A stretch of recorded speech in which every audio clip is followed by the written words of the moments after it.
So today on Brad's Review Corner, I'm joined with Mike, who's the owner of Yox Designs, and we've talked about Mike before, and I've made some videos about stuff that he's done and everything else. But I figured that since we're going to actually review a product of his today, I figured I'd bring him in and we'd sit down and just Thank you. rap a little bit. There we go. So Mike, tell me about yourself. I've been building custom guitars and working on guitars ever since high school. Okay. It's just a labor of love. It's something you're never going to get rich off of. You do it because you like to do it. Okay. I don't know. Leo Fender did pretty good for himself. Leo Fender did pretty good, but Yeah. that was the late 40s. Yeah. I think him and three other guys. You had Adolf Rickenbacker. You had the Gibson people. I don't know. Mr. Paul Reed Smith there is probably... Mr. Paul is very, very happy. Yeah, I don't think he's on food stamps. No. At least I hope not. No. Not for the prices he charges. I never wanted to be known as a custom guitar builder, though. Okay. I prefer doing the mods. Okay. I do have my own custom guitar line. Okay. But I never wanted to be a Leo Fender. Well, you kind of find that one kind of drives the other, though. Exactly. I mean, you kind of have to do one to do the other. Exactly. After years of doing the mods, you just got so many ideas that you can't find in one guitar. You got to say, hell with it, build your own. Yeah. Yeah. Exactly. So what got you into this? What started you out? Started me out, buddy of mine's guitar in high school. Okay. Had broken pots in it. He didn't know how to swap it out. I had a soldering iron. Swapped them out. It kind of grew from there. Okay. So what do you do now? What is the full range of Yox Designs, I guess? Anything from standard repair and warranty work up to full build custom guitars. Okay. And now soon the independent Leslie line is going to be coming out. Okay. That's cool. So now if someone gives you a call, what can they expect? Or if someone, drops by or whatever, what can they expect out of Yox Designs? What can you offer them to someone who's just watching this, who might be in Europe or Asia or, California or Louisiana or something? Absolute satisfaction guarantee. Okay. If I won't play it, I won't let it leave. Okay. So if it's not good enough for me, and I'm real picky, I won't give it to a customer. Okay. I will go above and beyond to work with the customer, whether on price, what they want, what they need. Okay. So now you've introduced a bunch of different types of products and different lines. I know that you've got the wood pick guard, which was highlighted in my Telecaster video. Yes, I started the wood pick guards back in the late 90s. Mm-hmm. The first person doing wood pick guards. I see a couple others that have copied the design, but the Yoxes are the originals. Okay. And that's still my best seller. Okay. So now let's talk for a second about those. So what is it that you do with them? What makes those? What makes them special? What makes them tick? What makes them good? None of them are CNC machined. Okay. They're all done by hand by me. Okay. What kind of materials are you using on those? Obviously wood. Wood. Depends on look. If you got a rosewood fretboard, you'd like a pickguard to match. We do a rosewood pickguard. One of the first ones, how I started, I needed a custom pickguard for my Strat. Okay. Had one of the standard ugly mother of toilet seat Fender pickguards that I hated. Has a maple neck. Decided, why not get a chunk of maple and make a pickguard to match? Sure. Makes sense. Yeah. Okay. Now, and obviously, I mean, you did the pretty wild designs for my Telly. Yeah, I did the one-off for your Telly that's called the Imperial. Yeah. A couple of the guys have asked about it. Very selective on who's going to get the next one. Well, yeah, and you should be, too. Let's keep that value high. But, so do you do primarily, I mean, Strat pickguards, Telly pickguards? Strat and Tellys are the big sellers because they're the most common. Okay. I do some Les Pauls. Okay. Not a lot of Les Paul guys really do much with the pickguard because nobody thinks about pickguards on Les Pauls. Okay. And I do a lot of custom pickguards. Okay. A lot of pickguards for vintage instruments where you can't find a pickguard for it anymore. Yeah. Or people that just want something different, like your Telecaster. Okay. Instead of having a two-piece pickguard and control plate, did away with that, made a one-piece wild pickguard for it. Okay. Now that's kind of interesting. You brought that up, and I just want to kind of play off of that for a bit. Is that you've done a bunch of custom pickguards and custom work and stuff like that for some of the other guitars that you've worked on. Yes. So I mean, a lot of that, it really hasn't been restoration. that you've done with those, but you've done a lot of refurbishing or bring them to new? Bring them back to playable mostly. Okay. It's not really bringing them back to new, because if you do a refurbish, the point is not to restore it to make it look like it just came out of the factory. Yeah. You just want to make it rock solid and playable. Okay. And what are some of the guitars that you've worked on for that? I mean, I know that you've had a variety of them that have come through the shop. I've had everything from 59 Les Pauls to no-name Chinese-made guitars or early Japanese guitars. The Tisco market and stuff like that's getting pretty big right now for a lot of collectors, because obviously they can't afford the 54 Strat. Yeah. So a lot of restorations on a lot of the import stuff now.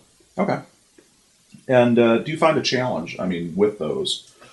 Parts is always a challenge. Okay. Trying to find parts for different guitars if they want to have, say, period correct knobs on the guitar. Yeah. Those can be hard to find.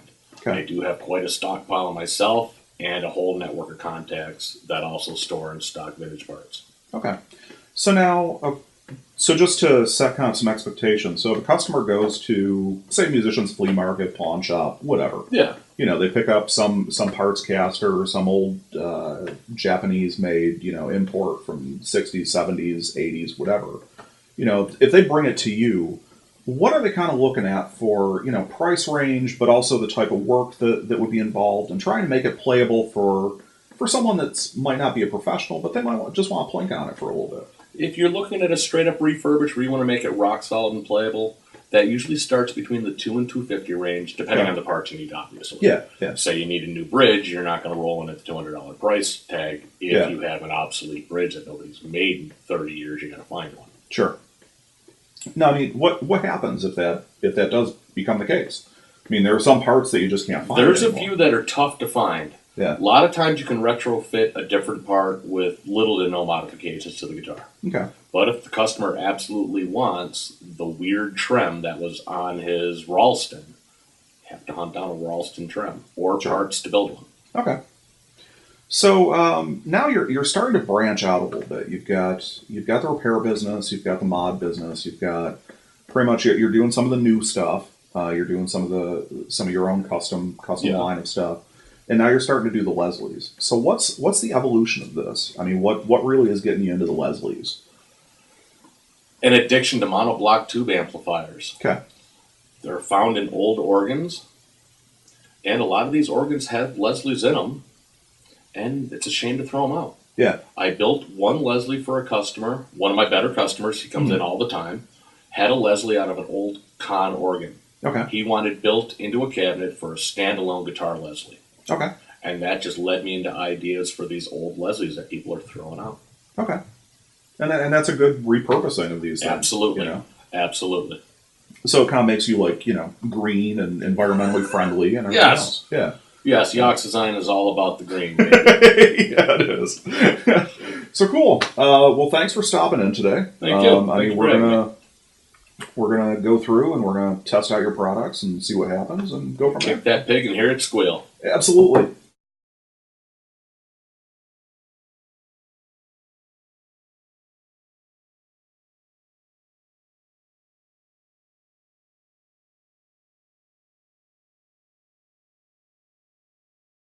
Well, welcome back for part 2 of this test of the cabinet that Mike Yox built from Yox Designs. This is our 212 with vintage Celestions and a Leslie that spins up at the bottom of it. So we've got, we're running at a 4-ohm cabinet, and I'm running this through my Carvin MTS 3200 head on the Queen channel. I've got a Port City overdrive pedal running through it, and that's pretty much it. And all of this is going right through my Paul Reed Smith. So I'm going to run through. First, I'm going to do a quick, just basic kind of a demonstration of what it sounds like clean, and then we're going to kick on the Leslie and have some fun.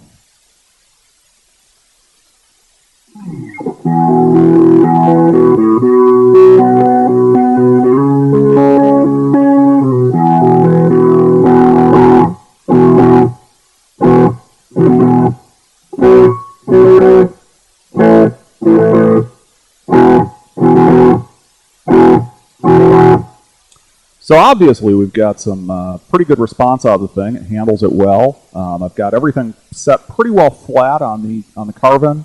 I've got just a tad bit of reverb going on to it, but the clean channel is probably set somewhere around 4 or 5, and the cabinet's handling everything really well, and it sounds pretty good from right here. So that's a little bit of just the straight cabinet right through that. So let's kick on the Leslie, and we'll see where it goes. But this is the Leslie on its low-speed setting, along with the 212s up at the top. There's a slight hum, but obviously that just comes because of the fact that we've got a big spinning drum going across.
Now I'm actually kind of digging this quite a bit. I mean, when you're just listening to it, it's got a real nice wobble to it. It's not a real aggressive wobble, but it's cool enough that it gives kind of a nice little shimmer effect that's not going through the amp itself. So if you're looking for kind of like a classic kind of a bluesy kind of a vibey tone to it, it definitely has that feel. So why don't we kick this thing on high? Now again, one of the things that we can see on here is that this drum is hauling pretty good. It's kind of cool. It's got a cool effect on stage because it's actually like moving. You can see it through the grill cloth, everything else. And this is actually considerably faster. So let's try this out again.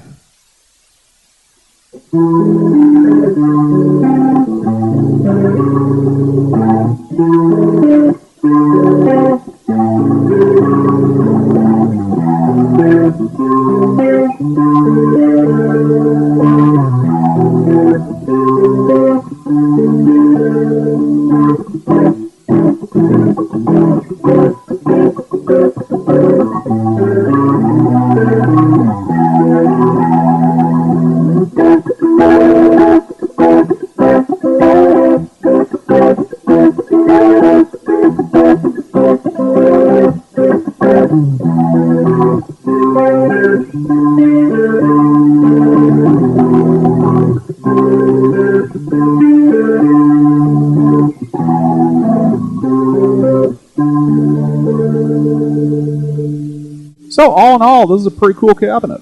I mean, a lot of it, I would say jump on this thing before I do.